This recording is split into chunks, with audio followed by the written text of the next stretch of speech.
I'm a direct voice channel for a collective named Kenora Sun. For the past 4 years, I've been bringing through guidance and clarity for people around the world around their spiritual gifts, their spiritual path, and their purpose. And I've been doing this in a Q&A type format. Now, I've compiled a list of some of the questions I've been asked over the years, and I'm going to answer them again for you. I hope that they'll bring you some guidance and clarity. Now, this week's question is, how can I become a better channeler? So this one is for any of you who do any kinds of channeling, whether that be voice channeling, whether that be automatic writing, whether you do channeling music or song, or just something in a different form. So let's see what they have to say. Hello to you in this moment of your time. We come through today to answer the question that you have brought forth for us to share.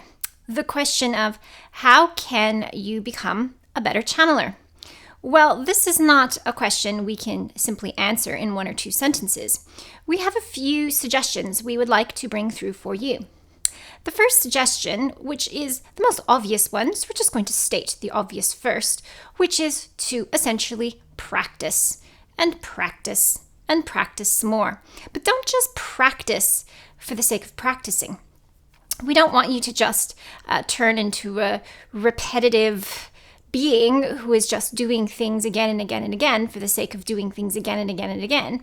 Instead, we want you to practice with intention.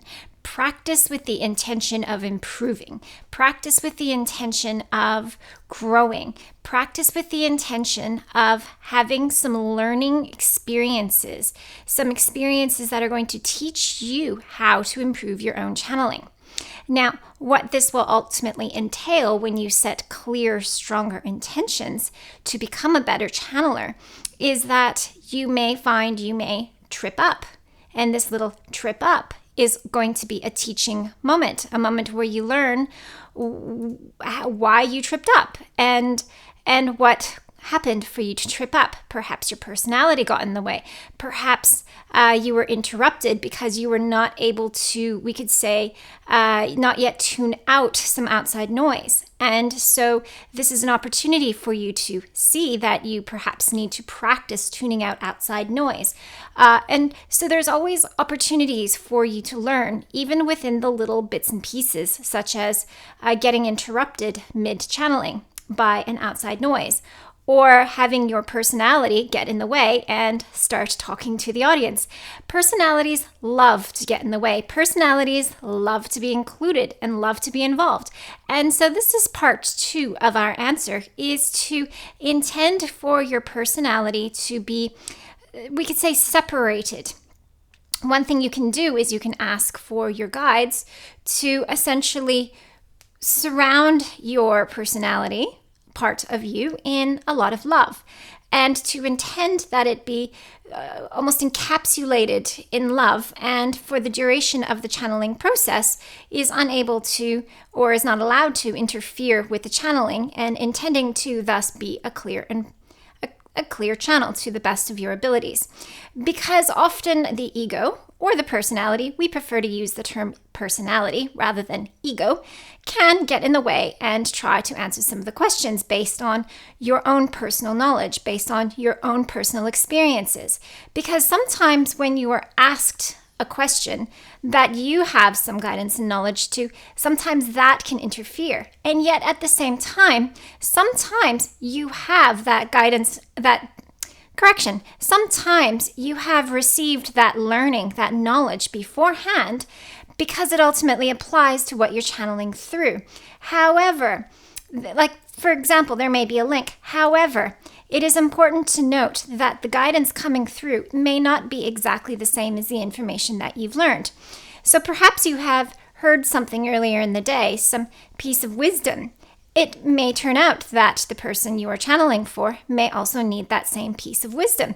It is fresh in your mind. However, it will be guidance, the guides channeling through, that will pluck it out of your mind rather than you shoving it in. There is a difference. There is a very big difference. One is the guides accessing that information, and the other is your personality butting in. The energy feels a bit different. Your voice may change a bit and come back to your more normal voice, particularly if you are a voice channeler. Now, the personality can also come through if you are channeling something other than words.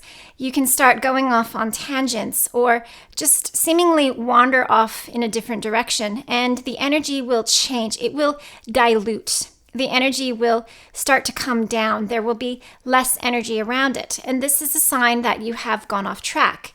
And perhaps your personality has distracted you, so to speak. And this is a common thing that happens. Personalities can and do distract. So it's important to keep and learn to keep your personality in check, to allow your channel to be as clear as possible, so that everything that comes through feels fully energized and expansive, and feels as though it is not necessarily just you doing the talking or just you and your mind coming up with whatever is coming through.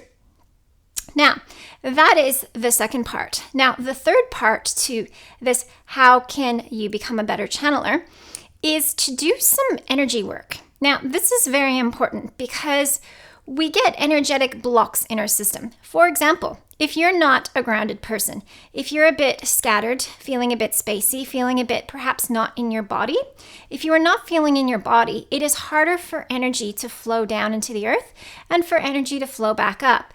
And as a result, you will not be able to bring through as powerful of an energy stream, because the part of channeling, the whole purpose of channeling, is to bring through an energy. Channeling is an energy. It is a flow of energy.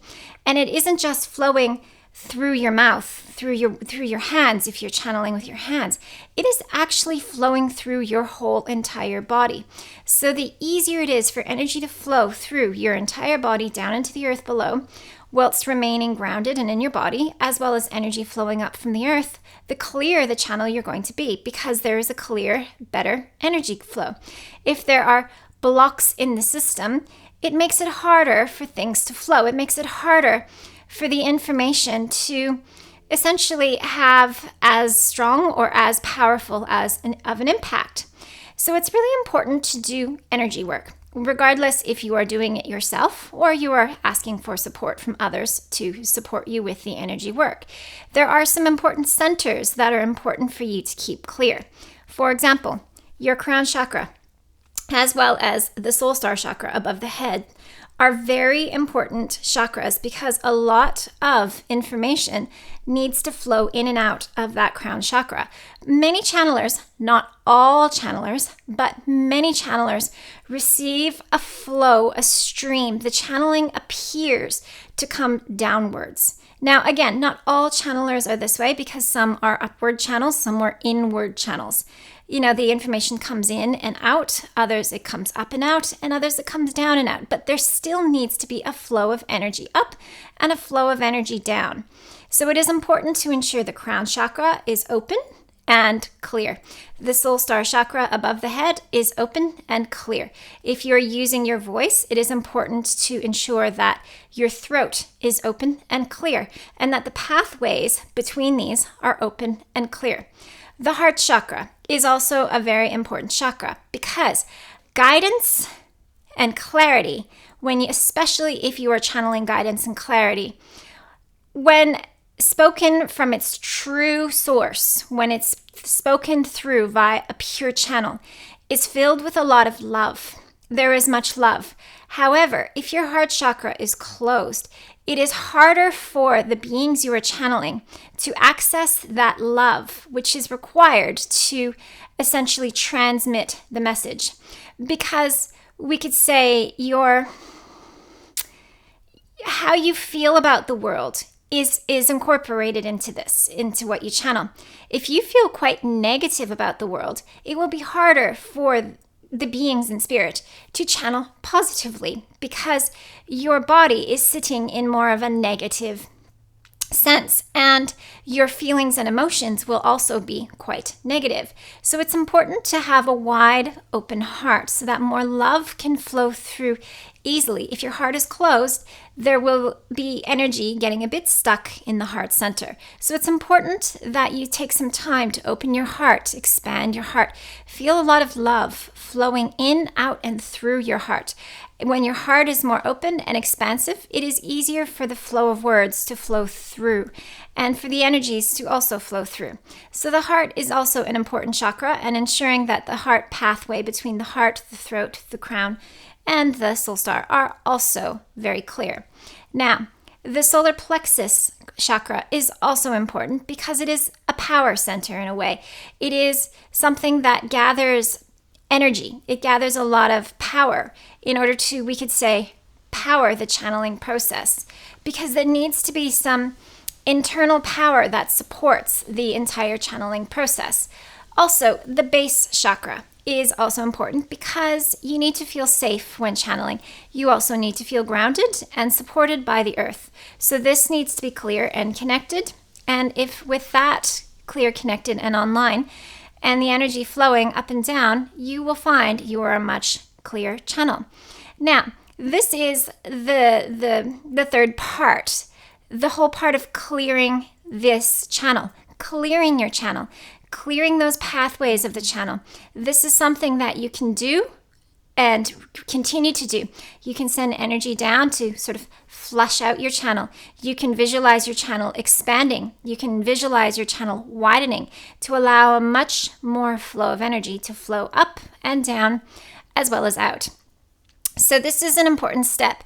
And this is a step that we could say many skilled channelers have spent much time and energy on, is doing the energy work itself, because there is value in doing the energy work. There is value in clearing those pathways so that more energy can flow through, so that the channeler itself can be a clear and more accurate, we could say, channeling the words that more accurately reflect those beings they are channeling. Now, the fourth step in how can I become a better channeler is to, we can say, call upon a guide. It can be one of your guides or an outside guide. Now, for example, you can call in one of your guides that you know and trust, or an outside guide such as Archangel Michael, or perhaps an ascended master, or an elemental being, someone that you trust, someone that you feel safe with, someone that you feel connected to, and intend that they support your channeling process. Intend that they come in to guide you and mentor you, to help you to improve, to bring you opportunities to practice, bring you opportunities to channel more, to bring you opportunities to improve. To have a channeling guide, so to speak, will be also very helpful because they will be able to mentor you in a way that other guides may not. We do suggest that if you do not have a guide on your team that can mentor you, we encourage you to call in a guide. If you don't feel safe calling in a guide to support this, then it is good for you to connect in with somebody you know and trust. However, if you say, for example, know and trust Archangel Michael, Archangel Michael can guide you to a degree, guide you to an extent. However, channeling and supporting a channeler may not be his specialty. So just be open to the fact that there may be other guides out there who specialize in preparing you and supporting you to grow as a channeler. And the last step we wish for you to incorporate as part of your becoming a better channeler process and practice is to trust and listen to the guidance that comes through. So when you channel, we wish and encourage you to record the channeling, to record the words that you bring through. This is particularly if you are a voice channeler.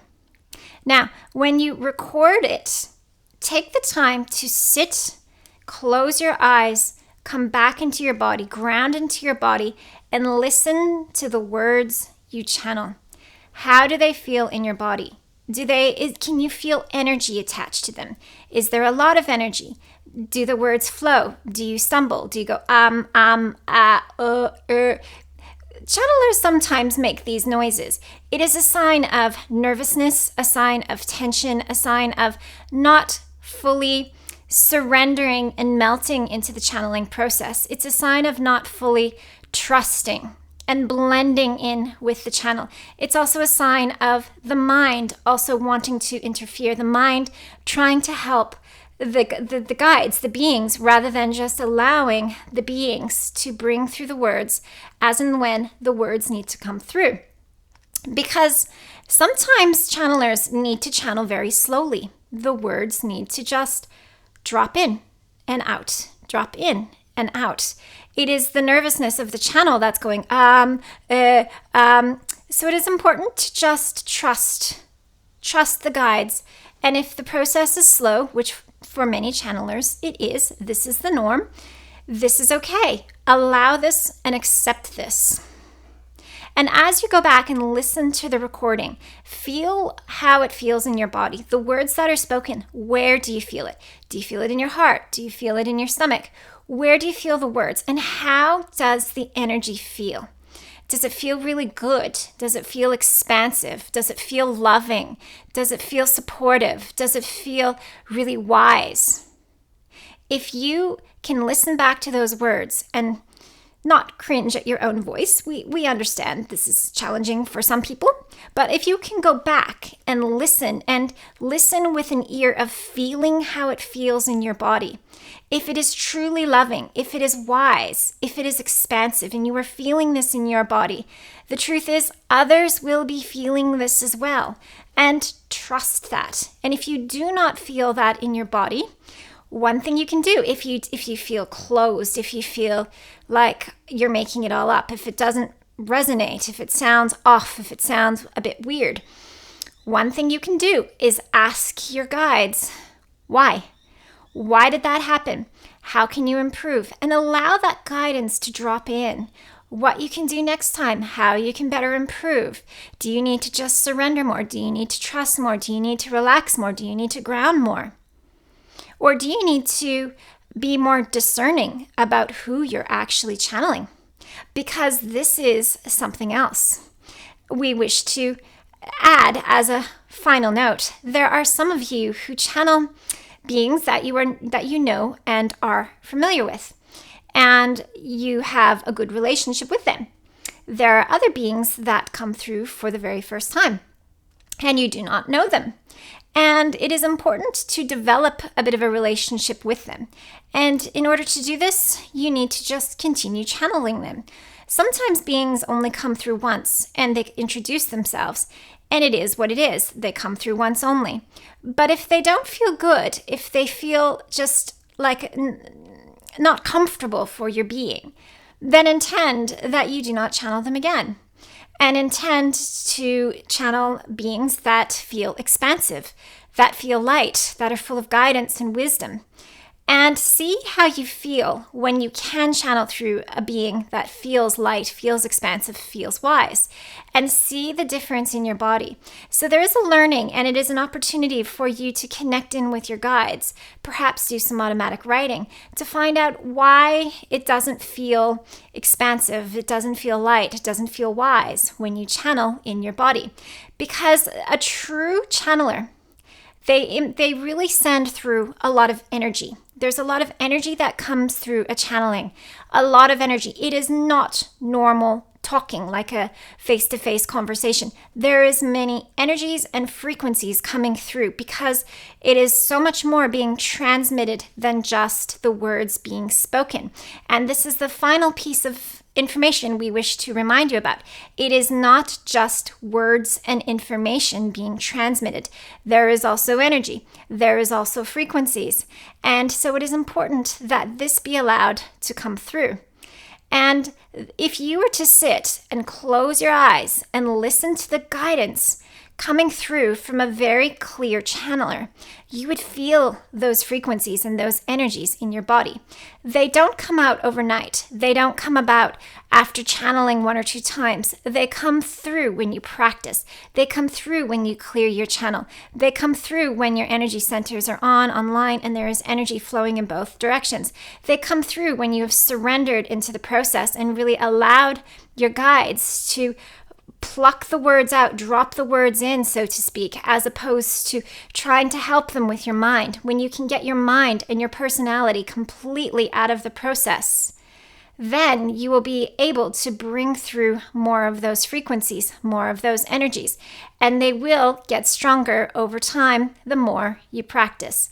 And with that, we hope this transmission will help you to become a better channeler. We thank you for your time in listening, and we send you many, many blessings and all of our love.